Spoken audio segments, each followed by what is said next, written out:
debate. The Honourable Member for Kenora. Thank you very much, Madam Speaker, and I'm honoured to be able to rise today as the Member of Parliament for the Kenora riding and rejoin this debate and speak on Bill C-8, an act to amend the Citizenship Act in accordance with the Truth and Reconciliation Commission call to action number 94. And I must mention, Madam Speaker, that I'm very glad to be sharing my time today with the great member for Charleswood, St. James, Assiniboia, Headingley. And I'll just add that I do appreciate Elections Canada gave me such an easy riding name compared with that, Madam Speaker. This legislation that we're debating today, it will add a new line to the Canadian Citizenship Oath where new Canadians will be explicitly noting and making mention of Indigenous and treaty rights. And I must say this is something I'm very happy to see moving forward, though it's a topic that I've been having many conversations about in my riding. I've been speaking with chiefs, community leaders, residents of First Nations in my riding to get their thoughts on this. And more specifically, I've been asking a lot about what true and meaningful reconciliation should look like. And I've been doing a lot of listening, Madam Speaker. The Kenora riding is home to many Indigenous peoples. There are 42 First Nations in my riding. There are many Métis and Indigenous people living within the 9 municipalities or in the rural unincorporated areas of my riding. My riding also encompasses 3 distinct treaty territories, so reconciliation is definitely an issue that's top of mind for many in my riding. But over and over again, I hear the same things. It's about people aren't looking for platitudes and empty gestures, but they're looking for real action. And there's obviously a lot of different opinions on what that looks like. But Speaker, I think it's important to note that each and every one of us in this House, we all know and we should recognize that every party, every government has taken some very positive steps to address the gaps that exist between Indigenous and non-Indigenous Canadians. Likewise, every party has had some missteps and, frankly, some failures on this file. Under the last Conservative government, the official residential school apology was issued and the Truth and Reconciliation Commission was launched. All of these years later, I believe it's time that we can all work together to deliver on the intent of that commission.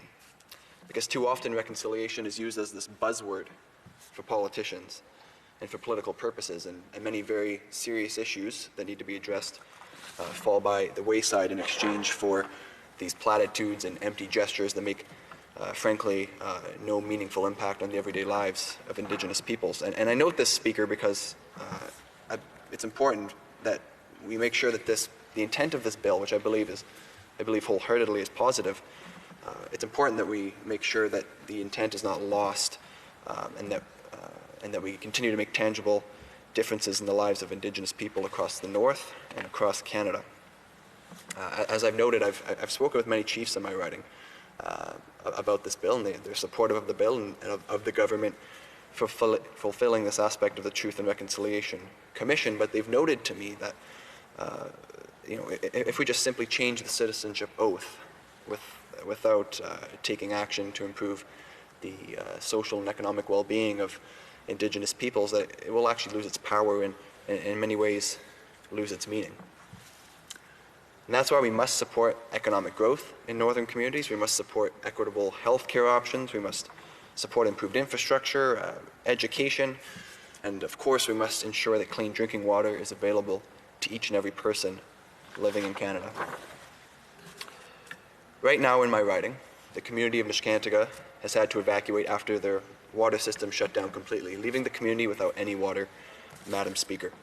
But they've been under a drinking water advisory for 25 years. 25 years. There are people living in that community who've lived their entire lives without any access to clean drinking water, and it's something that, Madam Speaker, is unimaginable to most Canadians, yet it's the reality for far too many in the North and across Canada, particularly many in my riding, who have been living under drinking water advisories for far too long.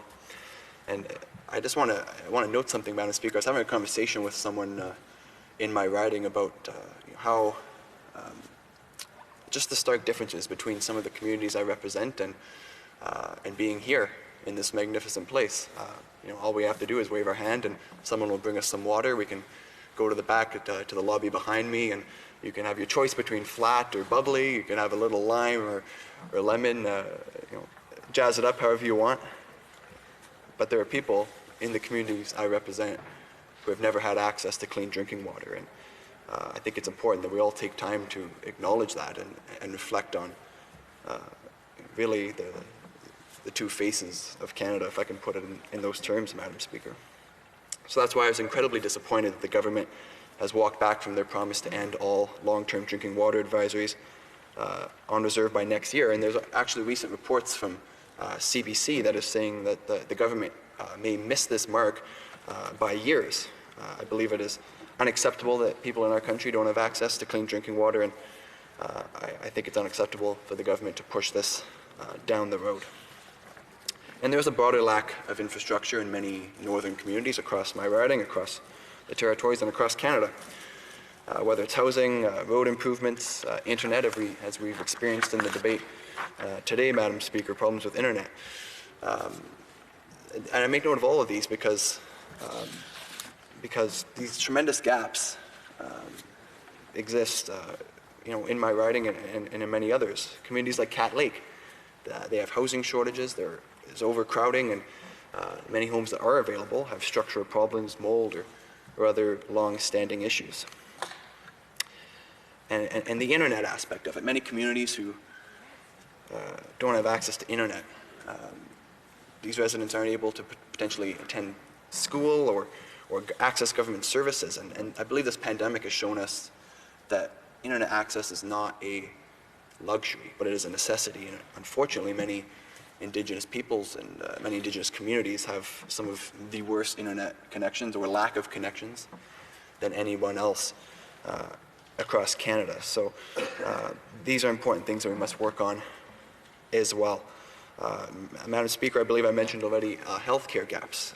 Given the remoteness of many communities, many in my riding, which are accessible only fly-in or winter road, there's been a chronic underfunding or poorly prioritized funding and mismanagement from the federal government, which has left many with poor healthcare service options. So we must do more to ensure that each and every person living in Canada has access to equitable healthcare. And that, of course, that must include the North, Madam Speaker. I believe in the importance of economic support as well, and the role that economic development and economic diversification of the North can play in providing many opportunities to Northern and Indigenous communities. By working together to create good jobs and ensuring that revenues stay in the North, everyone can benefit from this responsible development. It's something that we've seen in my riding with Grand Council Treaty 3, which signed a historic resource revenue sharing agreement with the province of Ontario. And Madam Speaker, I believe that we must do more of that collaboration, and we must ensure that economic growth is part of our reconciliation discussion and part of the process, as I believe it can help us reach many other of our aspirations. And all that being said, Madam Speaker, I do believe in the spirit of this proposal, and I do believe that this is a very positive step, so long as the concrete actions on many issues that I've just outlined can be addressed. It is important for new Canadians to understand the value of treaty rights and Indigenous rights, and perhaps, as many community leaders in my riding have pointed out, this could be an opportunity for further education and opportunities for educating on the history of Canada, the good, the bad, so that every Canadian, whether they're new to our family or their family's been here for generations, they can understand why reconciliation and upholding treaty rights is so vital. So I definitely want to acknowledge that, Madam Speaker. I believe it's one of the most important things that obviously can't get lost in this discussion, and I urge my colleagues, especially those in government, to work with the opposition, work with all parties, and ensure we don't let politics get in the way of making true, meaningful action and bringing forward tangible items that will improve the lives of Indigenous people across Canada. Thank you, Madam Speaker.